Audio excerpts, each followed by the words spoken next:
Hey guys, Darren Asbury here with Revital Outdoors, bringing you another exciting podcast. Tonight we're going to be in the great state of Florida where we're from. We're going to be talking to Gator Division angler Mr. Clay Batson. Last year in the Gator Division at Lake Okeechobee, Clay got a top 10 finish. That same tournament's coming up next weekend, the first weekend of April. Very, very excited for it. I got some redemption myself that I need to throw on Lake Okeechobee from last year. So great tournament coming up. Again, Clay, top 10 angler from last year. He's got a great resume in the state of Florida, so looking forward to talking to him. Before we get started, as always, make sure you subscribe to our YouTube channel. That way you get notified when all of our content is dropping. We're talking to a lot of BFL anglers this year with Major League Fishing, so definitely subscribe to our channel.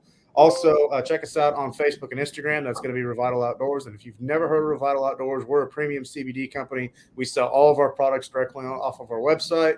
We're also made right here in America, and we're THC free.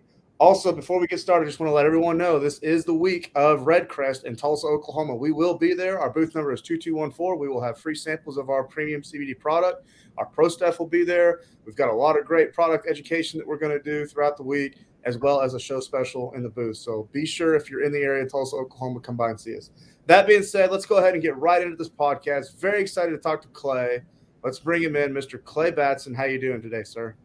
I'm doing awesome, Darren. I really appreciate you having me on, asking me to talk a little fishing. Nothing better than that during the day. So I'm looking forward to it. That's a fact. Talking fishing is good thing. So, man, let's just get right into it. Lake Okeechobee, the Big O. A lot of anglers are scared about it. It's really not I like to be scared of it. It really fishes, you can break it down very, very easily. But top 10 finish last year, BFL Gator Division. Just talk to us a little bit about last year and what you were able to put together. Well, last year the lake levels were up around 1480 to 1490, so a little higher than this year, actually close to a foot higher than it is right now. But last year was a little bit different than I think we're going to see this year. Last year I kind of went against the grain, did a few things differently, and just got on a solid topwater bite last year. I wasn't getting a lot of bites, but the quality was there.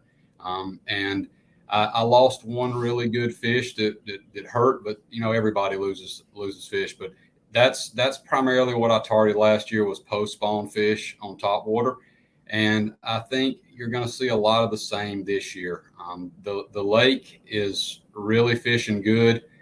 I made the cut in the Toyota Series back the 1st of February, and ever since then the lake has just been showing out. The last 6 weeks, I mean, it's taken 30-pound bags to even have a chance of winning a team event. So I think you're going to see a really good event coming up in April. New moon on April 1st.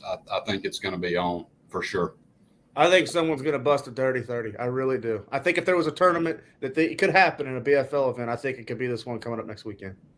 Absolutely. I mean, the lake has really transformed over the past couple of years. Not only do you have the vegetation that started to grow all over the place. The whole west side of the lake is full of eelgrass, full of hydrilla now in patches, all the way from Horse Island up to Ten House Cove, and even wrapped around into the pass now. It's just the lake is coming back, and barring a hurricane, it's going to be back to, I think, as good as it was in 2012, 2013. It's really, it all hinges on the vegetation. It helps keep the water clean. We have good spawns with the higher water the past 2 years.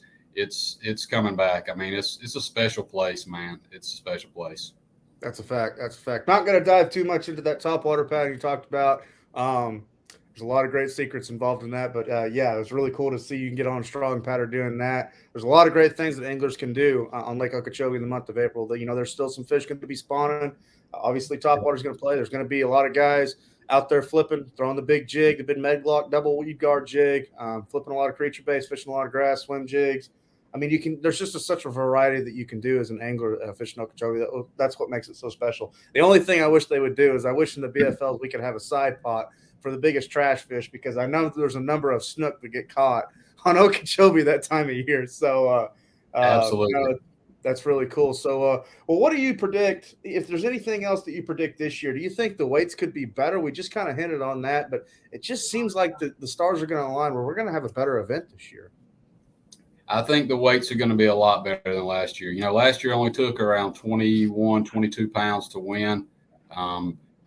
The fishing was much tougher. I think, yes, we're going to be predominantly post spawn, but I still feel like because of the vegetation this year and where the water level is, it's pulling the fish back out a little bit to you, so they're going to be more concentrated. A foot less water on Lake Okeechobee is like 8 or 9 feet on the Highland Reservoir. I mean, that's a lot of water. So it's going to pull them. It's going to pull them back out towards the anglers on that outside line, back into the secondary line. And I definitely think somebody's going to find the right area. It's going to be a much better tournament this year, in my opinion. So absolutely. Well, I got to ask, just to kind of dive into a little bit more of your pattern, what your thoughts are. How many rods do you plan on getting on the deck? I mean, in a perfect world, how many rods you got on the deck blast off next Saturday? I'm gonna have a minimum of 6 rods on the deck. I look a little bit like Brian Thrier from time to time, where I got like 12 rods on each side of the deck. But I like to just be a master of, a jack of all trades, master of none, so to speak. So I'm gonna keep something out where I can attack whatever I come across. But I really think I'm gonna have 3 different topwaters on, and I've always got a couple of big sticks ready for Okeechobee, because I think, I don't mind sharing a little bit of intel, but I think this one of the sleepers, people don't talk about it as much, but look, one thing about Florida, bass like a roof, and I don't care what time of the year it is, you can always get well flipping. And when something's over their head, they just feel secure. And that's just something about Florida, that if you fish down here a lot, you not everybody likes to do it, but it produces. So there's a couple guys on the lake that stand out. Well, I say a couple of guys. There's a family and one particular guy that stands out. This McMillan clan from Clewiston, they've been known to pick up a flipping stick here and there. A guy named Brennan Medlock, he always seems to do pretty well, and he also knows a little thing about flipping. So I'm right there with you, man. Especially, I'm going to fish as a co-angler, and as a co-angler, people ask, what should I do? If you're in doubt on Lake Okeechobee, live and die with that flipping stick in your hand.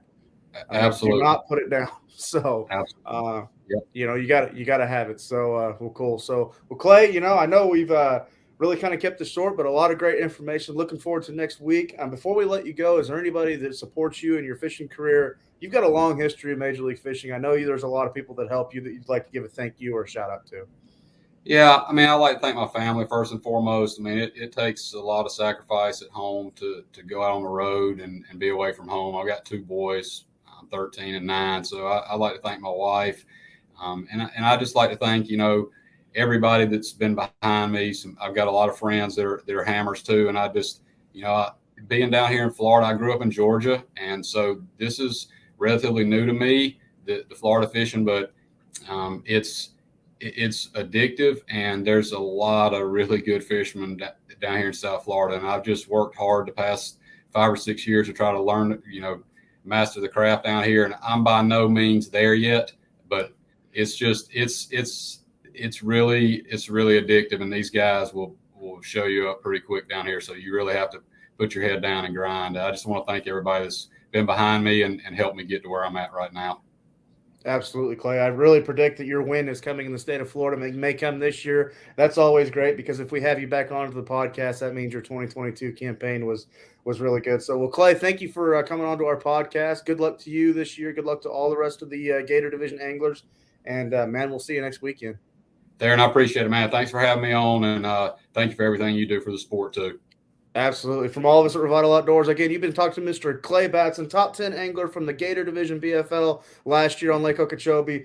Good luck to Clay. Again, good luck to all the anglers out there. Be sure to subscribe to our YouTube channel if you haven't already before you get off here. And then check us out on Facebook and Instagram, as well as if you're interested in our premium CBD products, you can purchase those on our website, www.revitaloutdoors.com. Again, I'm Theron Asbury from all of us at Revital Outdoors. Thank you for tuning into this podcast. Be safe out there. God bless. We'll talk to everyone very, very soon.